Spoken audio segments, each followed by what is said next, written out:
가끔 가다가 보면은 우리 뜻대로 안 되는 때가 있습니다.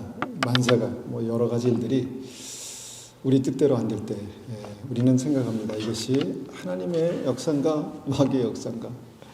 기도하죠. 하나님 은혜 베풀어 주십시오. 하나님께서 역사하시는 은혜라면 제 삶 속에 그 믿음의 증거들이 나타나게 도와주십시오 라고 하고, 하나님 혹시나 이것이 주님께서 역사하시는 것을 방해하는 마귀 역사라면 끊어주십시오. 그렇게 기도하죠. 그래서 우리가 예배가 필요하고 또 기도가 필요한 줄 믿습니다. 오늘 함께 나눌 말씀의 제목은요, 따라가는 믿음입니다. 따라가는 믿음.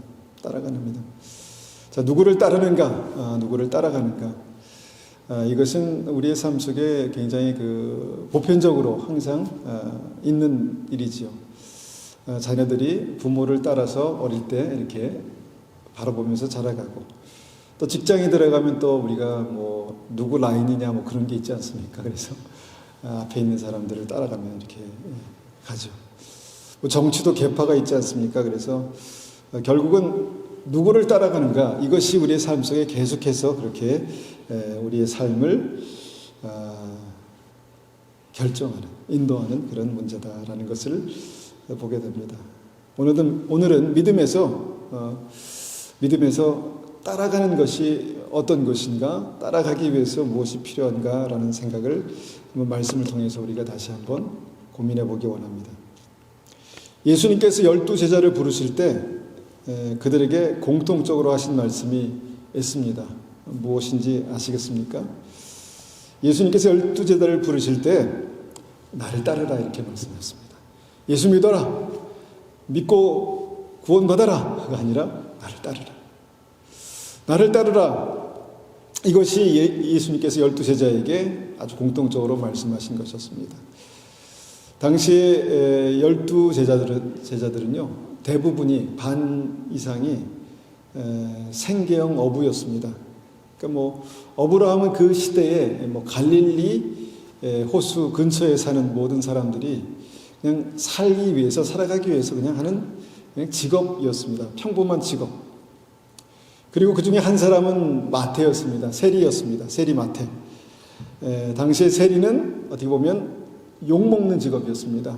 그러니까 로마 정부의 어떤 통제를 받던 시대에 로마 정부와 이스라엘 어떤 이 민족 사이에 서서 세금을 걷어가지고 로마에게 내는, 근데 걷어야 될 것보다 더 많이 걷어서 자기 주머니에 넣는, 그래서 당시에 아주 그냥 욕먹던 그런 사람들이 세리였습니다. 근데 마태가 그 직업을 가지고 있었습니다. 나머지는요, 반 정도는 이제 직업이 불분명한 사람들이었습니다. 그러니까 어떻게 평범한 사람, 아니면 못난 사람, 아니면 직업이 없는 사람, 그런 사람들이 예수님의 제자로 부름을 받았다는 것입니다. 나를 따르라. 그래서 그냥 따라갔습니다. 나를 따라갔더니 어떻게 됐습니까? 그렇게 평범한 사람들, 평범 이하의 사람, 그 다음에 직업이 없는 사람, 그런 사람들이 하나님의 역사에 쓰임을 받는 사람이 됐다는 것입니다. 사람들의 생명을 살리는 그런 사도가 되었다라는 것입니다. 그래서 누구를 따라가느냐, 이것이 굉장히 중요하고 믿음에서도 그것이 중요하다라는 것을 우리가 생각해 봅니다. 믿음, 구원받는 믿음, 이 믿음의 핵심이 무언가? 그것은요, 따라가는 것입니다. 특별히 주님을 따라가는 것이죠. 요한복음 8장 12절에 주님께서 우리에게 이렇게 말씀하시죠. 8장 12절입니다. 8장 12절, 예수께서 또 말씀하여 이르시되 나는 세상의 빛이니 나를 따르는 자는 어둠에 다니지 아니하고 생명의 빛을 얻으리라. 단 한 가지입니다. 나를 따르라. 나를 따르는 자는 어떻게 됩니까? 세상의 어둠에 묶이지 않고, 세상의 어둠 가운데 다니지 않고, 세상의 어둠 가운데 눌리지 않고 생명의 빛을 얻으리라. 여러분, 생명의 빛이 무엇인지 여러분 아시죠? 생명의 빛은요, 천국에 들어가는 구원입니다. 천국에 들어가는 구원의 증거입니다. 마태복음 25장 열천의 비를 보면 5명의 미련한 처녀들이라고 부르는 사람들이 주님을 기다렸지만, 주님을 믿었지만 왜 그들이 천국에 못 들어갔나? 그 이유는 그 생명의 빛이 꺼져버렸기 때문에 못 들어갔다라는 것입니다. 결국 뭐냐면 주님을 따르는 그 삶에서 실패했기 때문에, 주님을 따르는 그 믿음에서 실패했기 때문에 못 들어갔다라고 그렇게 우리가 이해할 수 있습니다. 그래서 믿음은 주님을 따르는 것입니다. 주님을 따르는 자가 생명의 빛을 얻고 주님을 따르는 자가 구원을 얻습니다. 그러면 나는 주님을 따르고 있습니까? 나는 주님을 잘 따라가고 있습니까? 다윗이 사울 왕의 미움을 받아서 도망갔습니다. 도망가서 아둘람 굴이라는 곳으로 그렇게 숨었습니다. 그런데 그곳이 숨기에 좋아서 그런지 거기 가보니까 다윗 말고도 400명의 사람들이 그곳에 숨어 있었습니다. 400명의 사람들이 누구였나 보니까 사무엘상 22장 2절에서는 그들이 누구였는가에 대해서 이렇게 말씀합니다. 사무엘상 22장 2절입니다. 환난당한 모든 자와 빚진 모든 자와 마음이 원통한 자가 다 그에게로 모였고 그는 그들의 우두머리가 되었는데 그와 함께한 자가 400명가량이었더라. 자, 다윗도 지금 자기의 그 이 삶조차 책임질 수 없는 상황이었는데 똑같은 형편에 있는 사람들이 그곳에 모여 있었다는 것입니다. 아둘람 굴이라는 곳에 숨어 있었다는 것이죠. 그런데 그들이 누군가 봤더니 빚진 자랍니다. 빚진 자. 빚질 수도 있죠. 근데 빚지고 도망간 사람입니다. 그러니까 뭐 어쩔 수 없어서 그럴 수 있다라고 보지만 그럼 빚지고 도망가는 게 잘못된 거잖아요. 잘못된 거예요. 그러니까 뭔가 인생에서 실패한 사람들이 그곳에 모여 있었다는 것입니다. 저는 가끔 이제 그 TV를 보면서 연예인 중에 이상민 씨라는 사람, 젊은 사람이지만 참 대단하다. 볼 때마다 참 대단하다. 그 사람을 위해서 기도하게 됩니다. 하나님 저 사람이 빛을 다 갖고 많은 사람들에게 그렇게 귀감이 되게 도와주십시오. 그렇게 대단한 사람들 있는 반면에 보통 빚을 지면은 갚을 능력이 없어 도망갑니다. 그런 사람들이 다윗의 주변에 있었다는 것입니다. 또 누굽니까? 환난당한 자. 환난당한 자. 어려운 일 당할 수 있죠. 그런데 환난당해서 그 자리에서 더 이상 살 수 없었다는 것입니다. 그들이 마음이 원통한 자, 살다 보면 마음이 원통한 일이 왜 없겠습니까? 그런데 그 마음이 원통한 일 때문에 삶을 등지고 숨어서 살게 됐다라는 것입니다. 그러니까 여러 가지 삶에서 억울하고 답답하고 뭔가 실패하고 그런 일들을 당했다는 것입니다. 그런 사람들이 실패한 다윗 주변에 모였습니다. 근데 그들 안에서도 다윗이 어떻게 보면은 리더십이 있었던 것 같습니다. 그런 사람들이 다윗을 따랐습니다. 여러분, 우리는 다윗이 어떤 사람인지에 대해서 알기 때문에 그 리더십이 어디서 나오는가를 알기 때문에 그럴 수도 있지라고 생각하지만 여러분, 이들에게 다윗이 어떤 존재였을까? 뭐 완벽하게 성공하고 뭐 대단하고 그런 사람이었겠습니까? 주변에서 그냥 뭔가 좀 특별한 사람이었다라는 것이죠. 근데 그 특별한 사람이 누굽니까? 하나님을 찬양할 줄 아는 사람. 다윗은 하나님을 찬양할 줄 아는 사람이었습니다. 시편을 보면 많은 찬양들이 있죠. 슬플 때나 어려울 때나 하나님을 찬양할 줄 알았던 사람. 다윗은 또 어떤 사람이었습니까? 하나님의 이름에 대해서 뭔가 자부심이 있는 사람이었습니다. 내가 하나님의 자녀라는 것에 대해서 자부심이 있는 사람이었습니다. 그러니까 한마디로 말하면 믿음이 있는 사람이었습니다. 그 중에서 믿음이 있는 다윗을 그 사람들이 따랐다는 것입니다.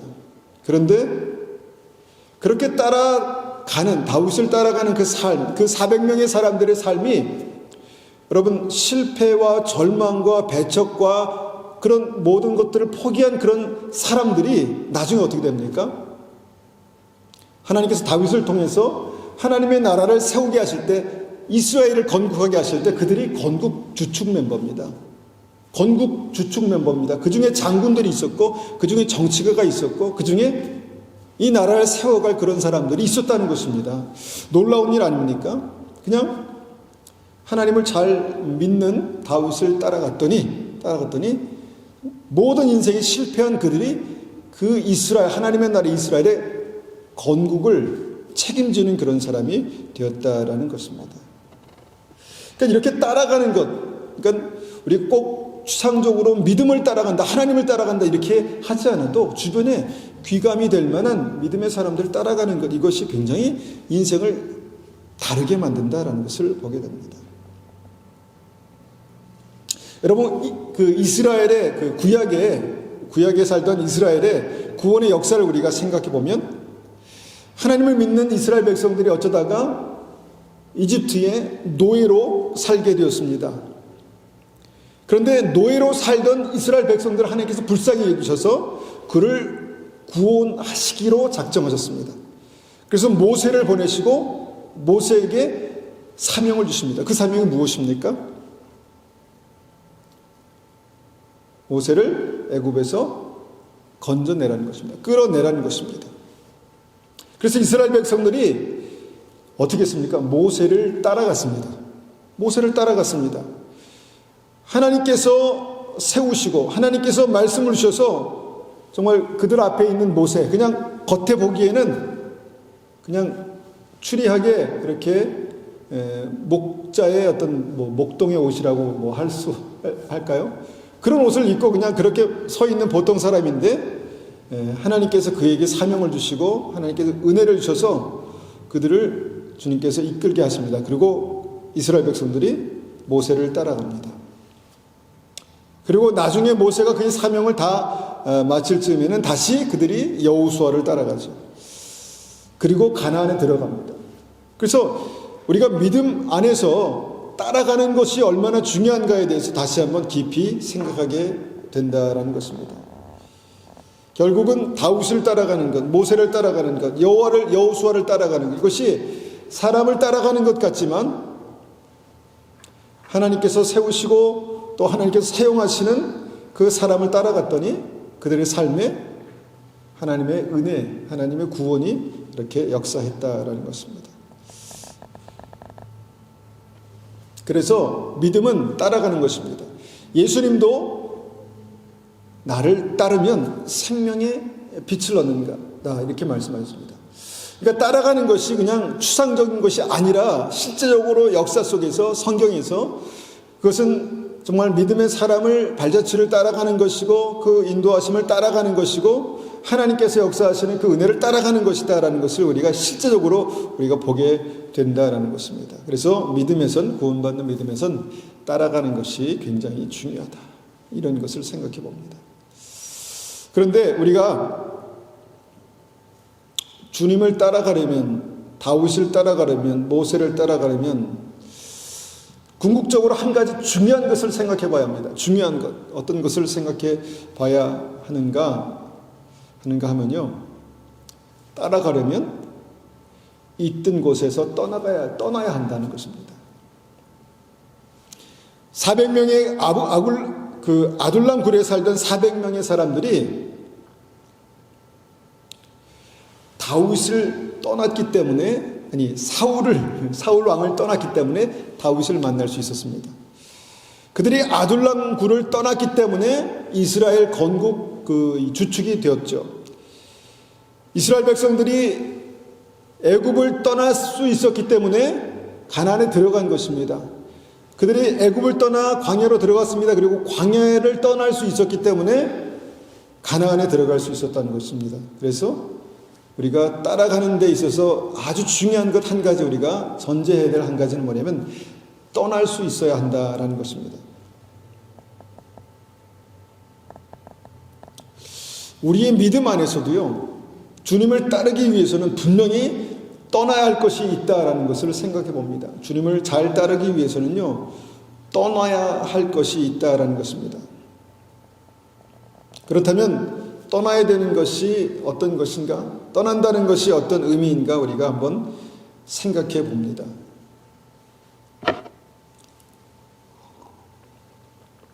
첫 번째로 하나님께서 믿음의 조상 아브라함에게 본토 친척 아비집을 떠나라라고 말씀하셨습니다.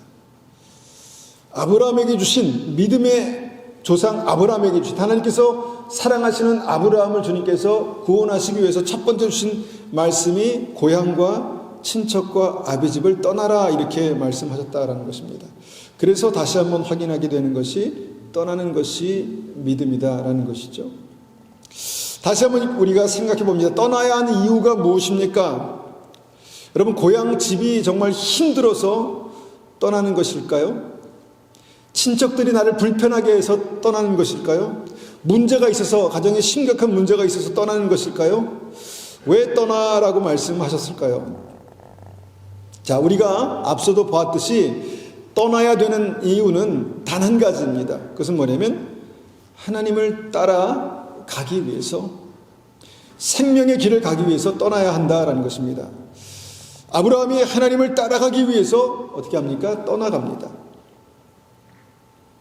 여러분, 우리가 떠난다는 그 핵심을 우리가 생각해 보기 위해서 하나님 주신 말씀, 고향과 친척과 아비 집을 떠난다. 이것이 어떤 의미일까? 떠난다는 것을 생각할 때 이 고향과 친척과 아비 집을 떠나 내가 내게 지시하는 땅으로 가라 말씀하시는 이 떠난다는 의미가 무엇을 떠나라는 것일까? 왜 떠나라는 것일까요? 저는 이 말씀 가운데 한 가지 생각해 보기 원하는 것은 뭐냐면 묶여있는 관계를 떠난다라고 우리가 생각해 볼 수 있습니다. 사람과 사람이 가족과 혈통으로 묶여있는 관계를 떠난다. 그러니까 고향과 친척과 아비집 무엇입니까? 이 관계 아니겠습니까? 관계를 떠난다. 사랑으로, 친밀함으로, 익숙함으로 단단하게 묶여서 함께 가는 어떤 그 공동체, 그 단단한 엮인 어떤 공동체를 떠나간다라고 우리가 볼 수 있습니다. 왜 떠나야 하는가? 왜 떠나야 하는가? 왜 떠나라고 말씀하셨을까? 얼마 전에 한 청년과 제가 이제 상담할 기회가 있었습니다. 상담하면서 그 형제가 내가 하나님 잘 믿고 싶은데 너무 힘듭니다. 이런 얘기를 합니다. 너무 힘듭니다. 무엇이 힘드냐? 이렇게 물어봤더니 자기하고 친한 친구가 있는데 그 친구와의 관계 때문에 자꾸 하나님께로부터 멀어진다 이렇게 말합니다. 여러분, 우리에게 친구가 필요하죠. 그리고 때로는 우리가 믿지 않는 친구에게 복음을 전하기 위해서 그들을 만나야 합니다. 그런데 문제는 그 친구와 같이 있으며 가까워지면 가까워질수록 하나님으로부터 마음이 떠나고 삶이 떠난다라는 것입니다. 그래서 제가 단호하게 일단은 그 친구로부터 떠나라 이렇게 말했습니다. 그 친구로부터 떠나라. 왜냐하면 일단 살아야죠. 여러분, 물에 빠진 사람을 건지겠다고 정말 이 사랑하는 열정으로 여러분 그냥 뛰어드는데 문제는 내가 수영을 못해요. 그러면 어떻게 됩니까? 같이 죽는 거 아니겠습니까? 사랑하니까 무조건 뛰어든다. 이거는 잘못된 것입니다. 어떻게 됩니까? 멀리서 구명조끼를 던져줘야죠. 그래서 때로는 정말 친한 친구지만, 내가 너무너무 귀한 친구지만 그 친구를 떠나야 하는 그런 일들도 있을 수 있겠다라는 것이죠. 아브라함에게 고향과 친척과 아비 집을 떠나야 될 이유가 무엇일까? 우리가 성경을 한번 이곳저곳을 보면은 아브라함이 살던 그의 고향 갈대아우르는요, 우상의 문화가 가득 찼던 곳입니다. 그래서 그 직업도 그냥 우상을 깎아서 파는 직업, 아브라함의 아버지 데라가 그런 직업을 가지고 있었습니다. 그러니까 먹고 살기 위해 살 수 없는 거예요. 우상을 깎아가지고 그걸 팔아야 생계가 유지될 수 있었기 때문에 어느 정도 하나님을 믿는 믿음이 있었지만 어쩔 수 없는 거예요. 우상을 깎아서 팔아야 먹고 살 수 있기 때문에. 근데 그것을 보고 자란 아브라함에게 그를 구원하시기 위해서 먼저 그를 건지셔서 믿음의 조상으로 세우시기 위해서 먼저 하신 말씀이 뭐냐면 그 고향과 그 친척과 아비 집을 떠나라 이렇게 말씀하셨다는 것입니다. 그러니까 주님을 따라가기 위해서 먼저 떠나야 할 것이 있었다라는 것입니다. 한국의 제사 문화가 있죠. 오랫동안 우리가 기독교가 우리 한국에 들어와서 참 어려웠던 것이 뭐냐면 이 제사 문화였습니다. 조상 숭배 문화였죠. 조상에게 예의를 갖추는 것, 조상을 이렇게 귀하게 생각하는 건 너무 귀하죠. 그런데 그것이 숭배 문화였다는 것입니다. 숭배 문화. 그래서 기독교가 어느 집안에 들어가면 항상 문제가 생겼습니다. 뭐 제사를 드려야 되냐 말아야 되냐, 내가 크리스천인데 절을 해야 되냐 말아야 되냐, 이런 문제가 있었죠. 지금은 많지 않지만요. 그런데 믿음을 지키기 위해서, 믿음을 갖기 위해서 때로는 단호하게 내가 제사를 끊겠습니다, 내가 절하지 않겠습니다 라는 결단을 내려야 했다는 것입니다. 여러분, 그것이 어떤 의미였을까요? 가족에서 끊어질 수 있는, 가족의 단단한 그 묶임에서 끊어질 수 있는 어떤 그런 상황이 될 수 있었다는 것입니다. 그래도 많은 크리스천들이 그런 결단을 했습니다. 여러분, 믿지 않는 문화에서도 그런 이유 때문에 우리가 떠나가지만, 제가 크리스천 안에서도 어느 정도 크리스천 안에서도 그런 문제들이 있지 않나라는 생각을 해봅니다. 제가 제 주변에 저하고 친한 목사님이 계신데, 그분과 하루는 자녀의 결혼에 대해서 이렇게 얘기를 하게 됐습니다. 자녀의 결혼에 대해서. 근데 그분은 자녀의 결혼의 첫 번째 조건이 뭐냐 이렇게 말했을 때, 부자와 결혼을 시키는 거다 이렇게 말했습니다. 처음에는 우리가 그냥 농담이려니, 나는 우리 아이는 부자와 결혼하게 해서 잘 살게 하고 싶어, 뭐 그런 부모의 바램이려니 이렇게 생각했는데, 그런 얘기가 나올 때마다 2번, 3번 반복되면서 이분은 진짜 그렇게 생각하는구나, 진짜 자녀가 부자와 결혼해서 잘 살게 만들어주고 싶으신가 보다, 이런 생각을 했습니다. 그리고 마음속에 이건 아닌데 안타까운 마음이 들었습니다. 안타까운 마음이 들었습니다. 만약에 그 가치관으로 그 아이가 정말 이 첫 번째 배우자를 선택하는 기준이 돈이라면, 여러분, 그 아이가 어떻게 되겠습니까? 하나님 축복하시고 생명길로 갈 수 있을까요? 만약에 하나님께서 그 아이를 사랑하셔서 하나님 인도하시기 원하신다면 그 가치관을 바꾸실 것입니다. 그 가치관을 어떻게 바꾸실까요? 자식을 사랑하지만 자식에게 모든 것을 아낌없이 줄 수 있지만 그 가치관에서 떠나는 것입니다. 성경적이지 않은 가치관, 자녀를 사랑하지만 자녀에게 가장 좋은 것을 주고 싶어 하지만 그 성경적이지 않은 가치관에서 과감하게 떠나는 은혜가 필요하겠다는 생각을 했습니다. 물리적으로 떠나지 않아도 그 생각에서, 가치관에서 떠날 필요가 있겠다라는 생각을 하게 됩니다. 여러분, 결혼한 자녀들이 부모를 떠나야 되는 이유가 꼭 그래야 될까 이렇게 생각했지만, 저부터도 결혼한 아이가 부모를 떠나는 것이 맞겠다라는 생각을 합니다. 왜냐하면 제가 옳다고 생각했던, 제가 이것이 바르다고 생각했던 그 가치관들이 어떨 때는 성경적이지 않은 것도 있다라는 것을 제가 혹 발견하게 됩니다. 그래서 떠나는 것이 맞겠다. 그런데 목적이 뭡니까? 다시 한번, 우리가 주님을 따라가기 위해서, 생명의 길을 가기 위해서 떠나는 것이지 막연하게 떠나는 것이 아닙니다. 부모의, 또 친척의, 고향의 그 친숙함도, 친밀함도, 그 끈끈함도 중요하지만 내가 주님을 따라가기 위해서는 떠나야 할 것이 있다라는 것을 우리가 한번 생각해 보자는 것입니다. 하나님께서 이스라엘 백성들에게 이집트를 떠나라라고 말씀하셨죠. 그 목적은 구원이었습니다. 그래서 모세를 보내셔서 모세의 첫 번째 사명은 이스라엘을 애굽 땅에서 떠나게 돕는 것이었습니다. 모세의 첫 번째 사명은 무조건 이집트에서, 애굽 땅에서 이스라엘 백성들을 떠나게 돕는 것이었습니다. 왜냐하면 떠나야 따를 수 있기 때문입니다.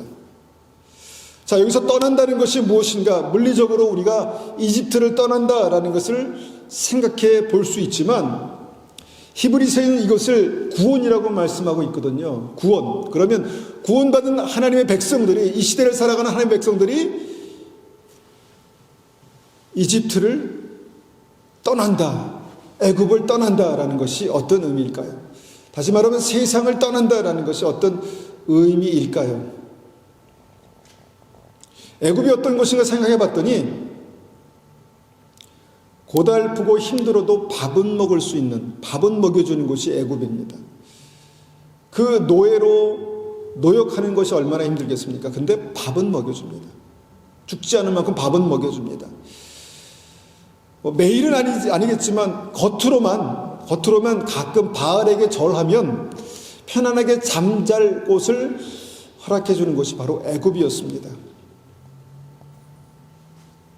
적어도 살아갈 수 있는 곳, 적어도 그냥 생활은 이어갈 수 있는 곳이 애굽이었다라는 것입니다. 그런데 애굽을 떠나라고 말씀하실 때 어디로 떠나갑니까? 광야. 일단 집이 없잖아요. 먹을 거 주는 사람이 없지 않습니까? 그런데 하나님께서 애굽을 떠나라라고 말씀하셨다는 것입니다. 이게 떠난다는 것은 우리가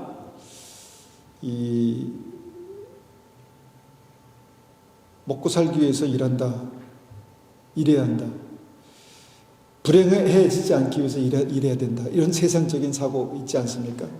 내가 먹고 살기 위해서는 어쩔 수 없이 이렇게 바알은 아니지만 이 우상에 세상에 어떤 굴복하며 살아간다. 이런 생각을 가질 수 있지 않겠습니까?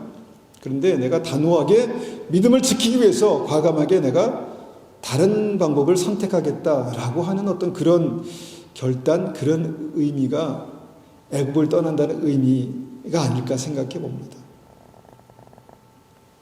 일단 하나님께서 함께 하시는 믿음의 능력이 권능이 있었기 때문에 이스라엘 백성들이 애굽을 떠났습니다. 그리고 과감하게 광야에 들어갔더니 거기서 무엇이 있었습니까? 하나님께서 공급하시는 은혜가 있었습니다. 만나와 메추라기가 있었고 생수가 있었습니다. 하나님께서 공급하시는 은혜가 있었습니다. 떠나기를 잘했다 이런 생각을 했겠죠. 근데 계속 그런 생각을 하지는 못했습니다. 때로는 부족하니까 없으니까 하나님 떠나라 해서 떠났는데 이게 뭡니까? 이런 일들이 자주 있었습니다.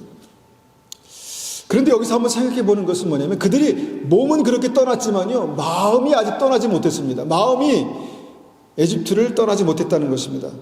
그것이 어떻게 드러납니까? 가나안 땅 앞에 딱 섰을 때 이제 하나님께서 그렇게 말씀하시던 모세를 통해서 그렇게 말씀하시던 가나안 땅에 들어가기 직전에 딱 보니까 웬걸 거기에 아주 강력한 적들이 있었습니다. 잘못하면 그들에게 다 죽을 수도 있습니다. 그런 것을 딱 보자마자 가나안 땅에 대한 소망이 싹 사라졌습니다. 그리고 다시 그 소망에 무엇이 채워졌습니까? 애굽에 대한 미련이 이렇게 채워졌습니다. 사실은 채워진 게 아니라 숨겨져 있던 애굽에 대한 미련이 확 드러난 것입니다. 소망이 사라지자 확 드러난 것이죠. 다시 말하면 뭐냐면 몸은 떠났지만 마음이 아직 애굽을 떠나지 못했습니다. 이집트를 떠나지 못했고 바로의 그 권력에서 먹던 그 생각을 떠나지 못했다라는 것입니다.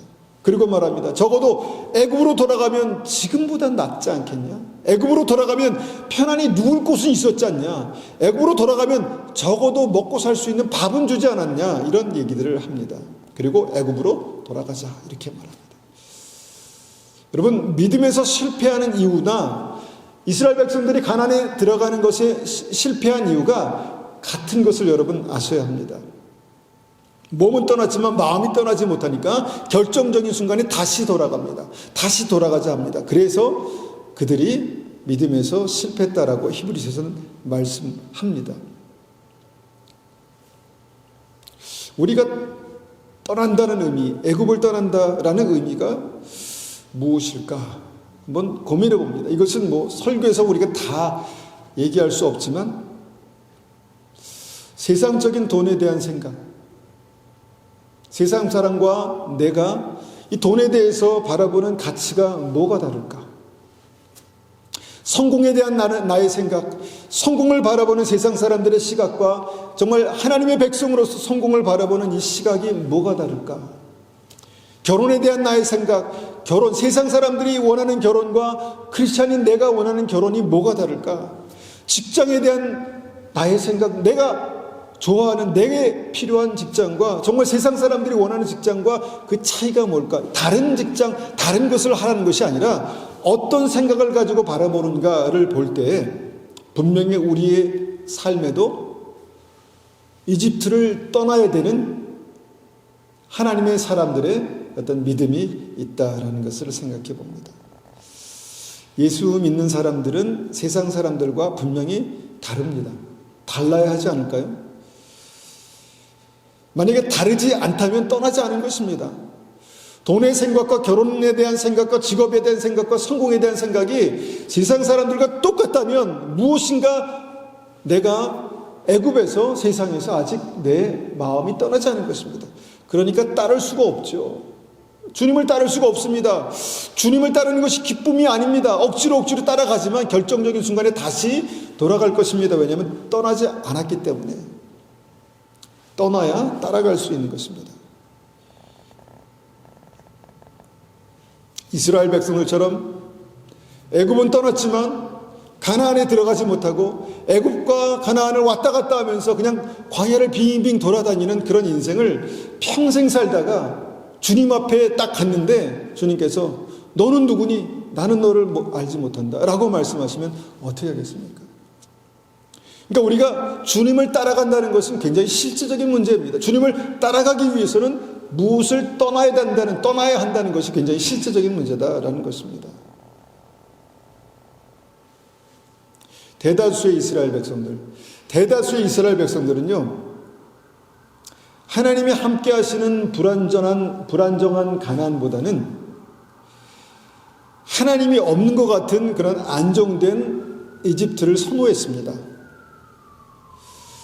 그런데 현대를 사는 우리들은 다를까 생각해 봅니다. 정말 다를까?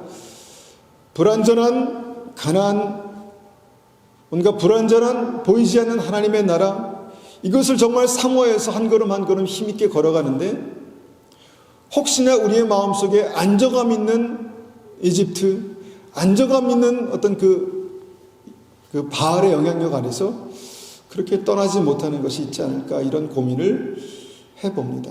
말씀을 전하면서 저도 그런 고민을 해봅니다.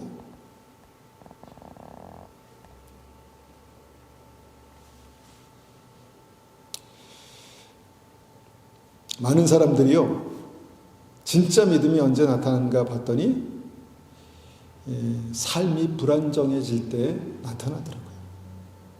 삶이 좋을 때, 하나님께서 은혜를 베푸실 때는 다 믿는 사람 같습니다. 다 크리스찬입니다. 그런데 삶이 흔들리고 뭔가 이 기반이 막 흔들릴 때, 뭔가 우리 삶에 확 폭풍이 휘몰아칠 때 정말 내가 하나님을 따라가는 사람인가? 이것을 다시 한번 생각하게 된다라는 것이죠. 믿음은 주님을 100% 신뢰하고 따라가는 것입니다. 믿음은 주님을 따라가는 것입니다. 그런데 많은 사람들이 믿음으로 주님을 따르기보다 상황을 따라갑니다. 상황을 따라 우리 인생을 그렇게 개척하며 사는데요. 믿음은 주님을 따라가는 것이지 상황을 따라가는 것이 아니다라는 것입니다. 많은 사람들은 이런 말을 합니다. 하나를 얻기 위해서는 하나를 포기해야 돼.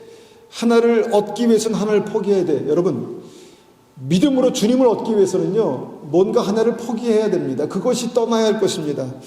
근데 여러분, 믿음에서 비밀이 한 가지 있는데 뭐냐면, 우리가 하나를 얻기 위해서, 주님의 생명을 얻기 위해서 주님을 붙들면요, 중요한 것을 붙들기 위해서는요, 덜 중요한 것은 어떻게 합니까? 하나님께 맡기는 것입니다. 하나님께 맡기는 것입니다. 주님을 따라 광야로 갔을 때 먹고 사는 문제에 대해서 하나님께 맡기는 것입니다. 하나님께서 그의 삶을 책임지시고 은혜로 부으실 것을 믿는 것이죠. 가나안에 들어가기를 결정했다면 주님께서 그 전쟁에서 승리하게 하실 것에 대해서 맡기는 것입니다. 롯과 아브라함이요, 중요한 순간에 둘 중에 하나를 선택해야 했습니다. 그들이 경영하는 목축업에 심각한 어떤 그 갈등이 생겨가지고요, 롯과 아브라함이 둘 중에 하나를 선택해야 했습니다. 그때 롯은 세상적으로 번영을 생각하면서 소돔 땅을 선택했고요, 아브라함은 하나님의 뜻을 생각하면서 가나안을 선택했습니다. 눈에 보기에는 소돔 땅이 훨씬 더 살기 좋고 풍요한 땅이었습니다. 아브라함은 부자가 되는 것이 싫었을까요? 부자가 되기 싫어하는 사람이 어디 있겠습니까? 그런데 하나님의 뜻을 따라가기 위해서 부자가 되는 것을 하나님께 맡긴 것이죠. 그러니까 포기했다라고 하기도 하지만 하나님께 맡겼습니다. 그런데 우리가 알고 있는 것처럼 하나님께서 아브라함에게 그 하나님의 뜻을 붙들고 나머지 것을 하나님께 맡기니까 주님께서 동서남북을 바라보라, 내가 밟는 땅을 다 내게 주리라 라는 말씀을 하셨습니다. 믿음은 이런 것들을 경험하는 것입니다. 중요한 것을 붙들기 위해서 한 가지를 떠날 때 그 떠난 것에 대해서 하나님께서 붙드시고 책임지시는 것을 경험하는 것입니다. 그렇게 아브라함은 하나님을 따라갔고 롯은 자기의 생각을 따라갔습니다. 자기의 생각을 따라가다 보니까 하나님을 따를 수가 없었습니다. 그런데 결정적인 마지막 순간에 롯이 정말 내가 따를 것인가 말아야 될 것인가에 대한 정말 아주 마지막 선택을 할 수밖에 없는 상황이 됐습니다. 하나님께서 그가 살던 소돔 땅을 완전히 불로 멸망시키겠다고 결정하셨습니다. 그래서 롯은 정말 소돔 땅을 떠나야 했습니다. 하나님께서 이 도시를 한꺼번에 멸망시킨다고 많은 그 롯의 사위들은 그렇게 생각했습니다. 다른 사람들은 그렇게 생각했습니다. 그런 일은 나타나지 않을 거야. 그런데 롯은 그래도 그나마 믿음이 있었기 때문에 하나님께서 그렇게 말씀하셔서 떠났습니다. 떠나야만 했습니다. 롯과 롯의 아내 두 딸이 소돔과 고모라를 떠났습니다. 그런데 소돔을 떠나서 소알성으로 가기 위해서 계속해서 가는데 문제가 생겼습니다. 무슨 문제입니까? 롯의 사랑하는 아내가 소돔성을 떠났습니다. 함께 떠났습니다. 그런데 아직 그 아내가 떠나지 못했습니다. 마음이 떠나지 못했습니다. 계속해서 미련이 남았습니다.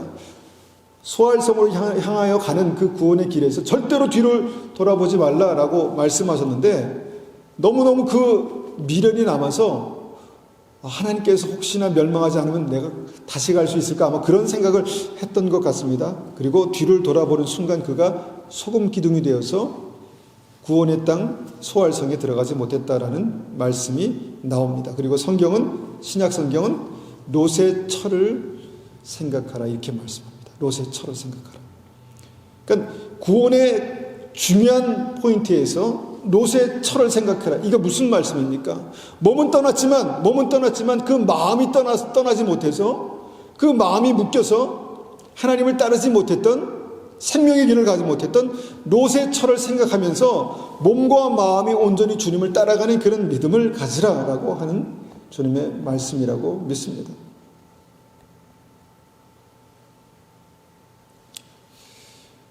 떠난다는 것, 그것이 무엇일까요? 세상의 욕심과 죄에 대한 미련이라고 우리는 그냥 싸잡아서 이렇게 말할 수 있는데요. 우리가 믿음을 갖기 위해서 떠나야 될 것이 무엇인가를 위해서 우리가 기도하고 하나님 앞에 나아갈 때 하나님께서 우리에게 깨닫게 하시는 것들이 분명히 있을 거라고 믿습니다. 우리가 사는 이곳은요, 정말 소돔성을 방불케 합니다. 우리가 사는 이 땅은 소돔성을 방불케 합니다. 뉴스만 보면요, 어떻게 저런 일이 있을까? 어떻게 저런 일이 일어나고 있을까? 그런 일들이 아주 막 그냥 비일비재하게 그렇게 나타나고 있습니다. 그러니까 소돔 때와 같은 시대를 살아가고 있다라고 말해도 틀리지 않습니다. 뭐 사회 전체가 죄를 합법화해도 아무 얘기하는 사람이 없죠. 왜냐하면 아무 얘기하는 사람이 없습니다. 죄를 가지고 문화예술을 만들어서 사람들이 이것을 예술이다 이렇게 말합니다. 그런데 딱 보니까 그 죄죠. 그런데 우리가 그곳에 살아가면서 점점 우리의 마음과 생각이 적응되어 가고 있습니다. 그냥 여기가 좋사오니 여기가 좋습니다. 소돔이라도 소돔이면 어떻습니까? 그냥 제가 잘 살고 있는데, 우리가 잘 살고 있는데, 많은 크리스찬들이 우리가 교회에서 하나님을 예배하고 있지만 정말 떠났을까? 정말 세상과 구별된 마음과 생각을 가지고 있을까?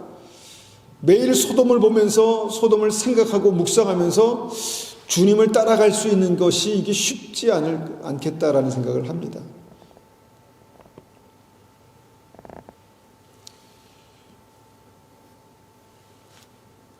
롯의 철을 생각하라, 롯의 철을 기억하라라는 말씀을 우리가 다시 한번 깊이 새겨봅니다. 크리스찬이기 때문에 몸은 떠났습니다. 생명의 길, 구원의 길을 가고 있습니다. 그런데 우리의 마음도, 우리의 생각도 떠났습니까? 가끔 이런 이제 설교를 합니다. 세상에서 부자가 되려고 애쓰지 마십시오. 어떻게 좀 많은 분들이 별로 이렇게 좋아하지 않은 메시지인데, 돈을 사랑함이 일만하게 뿌리가 되나니 라고 말씀하십니다. 하나님과 재물을 겸하여 섬길 수 없다라고 말씀하는데, 결국은 세상에서 살아가는 삶의 어떤 방향, 목적, 어떤 가치관은 부자가 되기 위해서 안간힘 쓰는 어떤 그런 모습들을 보게 되지 않습니까? 저는 이것도 떠나지 못한 어떤 그 증거다라는 생각을 합니다. 그냥 세상에서 성실하게 살아가며 하나님께서 우리에게 주시는 만큼 많이 주시면 풍성하게, 아브라함처럼, 적게 주시면 그냥 광야 이스라엘 백성처럼 그렇게 살면 되는데, 이것이 늘 우리의 삶의 부족함이 원망이 되고 원망이 불신앙이 되는 것들을 봅니다. 몸은 떠났지만, 몸은 애굽에서 떠났지만 마음이 떠나지 못한 것이죠. 성공이 무엇인가 우리가 다시 한번 생각해 볼 필요가 있습니다. 성공이 무엇입니까? 우리 청년들, 성공이 무엇입니까? 진짜 성공이 무엇입니까? 돈 많이 버는 거 빼고 성공이 뭘까요? 잘난 것이 뭡니까? 잘난 것. 정말 저 사람 잘났어 하면 잘난 것이 뭡니까? 그것이 정말 하나님 앞에서도 그렇게 가치 있고 소중하고 정말 따라갈 만한 어떤 그런 것일까 한번 생각해 봅니다. 좀 부족하면 어떻습니까? 좀 덜 가졌으면 어떻습니까? 좀 못났고 사람들이 인정하지 않으면 어떻겠습니까? 하나님께서 우리를 인정하신다면 여러분, 그것이 성공한 믿음 아닐까 생각해 봅니다.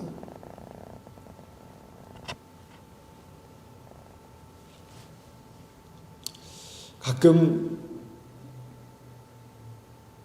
어떤 분을 보면, 어떤 분이 아니죠, 이거 저희 부모님을 뵈면 이전에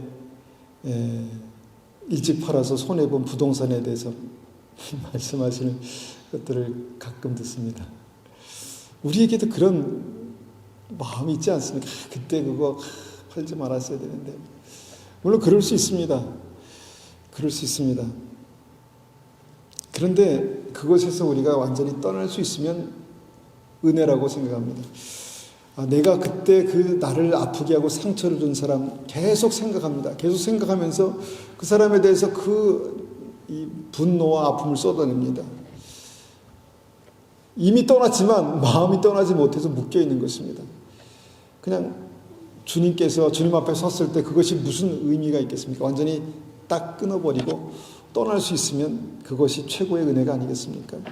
내가 그때 그렇게 했더라면 하고 막 생각하면서 아쉬워하면서 이미 끝났는데 아쉬워하면서 후회하고, 그럼 무엇이겠습니까?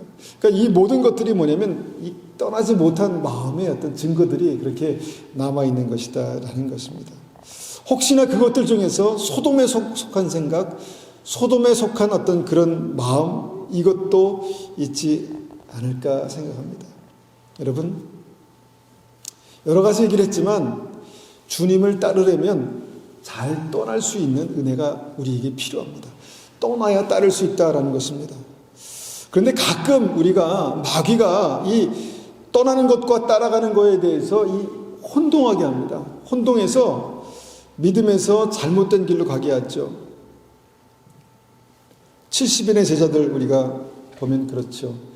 그들이 믿음을 가지고 하나님을 따른다고 했는데 예수님께서 그들에게 내 살을 먹고 내 피를 마시지 아니하면 너에게 생명이 없다, 영생이 없다 이렇게 말씀하시니까 제자들이 믿음을 따르기 위해서 예수님을 버렸습니다. 믿음을 따르기 위해서 예수님을 버렸습니다. 여러분 이게 근데 마귀가 가끔 이렇게 한다는 것입니다. 내가 믿음을 따르기 위해서 생명이신 예수님을 버리는 어떤 그런 일들이 그 삶 가운데 있을 수 있겠다라는 것입니다. 떠나야 할 것을 따라가고 따라야 할 것을 떠나는 역사가 여러분 우리가 기도하지 않으면 혼동할 수 있습니다. 우리 삶 속에서 분명히 떠나야 할 것을 떠나고 따라야 할 것을 떠나야 하는데 예수님을 따라가고 생명이신 주님을 따라가야 되는데 그 순서가 바뀌면요 70인의 제자들처럼 다시는 주님을 따르지 않았더라라고 그렇게 될 수도 있다라는 생각을 합니다. 여러분, 말씀의 결론을 맺습니다. 구원받는 믿음은요, 단순합니다. 따라가는 것입니다. 예수님을 따라가는 것입니다. 믿음을 따라가는 것입니다. 단순하게 말씀을 따라가는 것입니다. 그때 하나님께서 우리의 삶 가운데 역사하시는 은혜가 바로 은혜가 나타나고 또 축복이 나타날 때 그것이 우리의 삶의 구원의 증거로 그렇게 나타나는 줄 믿습니다. 그리고 주님을 따르려면 떠날 수 있어야 합니다. 타협의 대가로 안정감을 주는 그 애굽에서 마음과 몸이 떠나야 하고요. 하나님을 따르지 못하게 방해하는 그 친밀함에서도 떠나야 합니다. 마음과 몸이 완전히 소돔에서 분리될 수 있어야 우리가 롯의 철을 처가 갔던 그 주님께서 경고하셨던 그 길을 가지 않을 수 있습니다. 그래서 떠난 만큼 따를 수 있습니다. 떠난 만큼 따를 수 있습니다. 우리가 믿음으로 주님을 따르기로 결정할 때 하나님께서 우리에게 은혜를 베풀어 주실 줄 믿습니다. 우리가 한번 같이 이 말씀을 가지고 기도하겠습니다.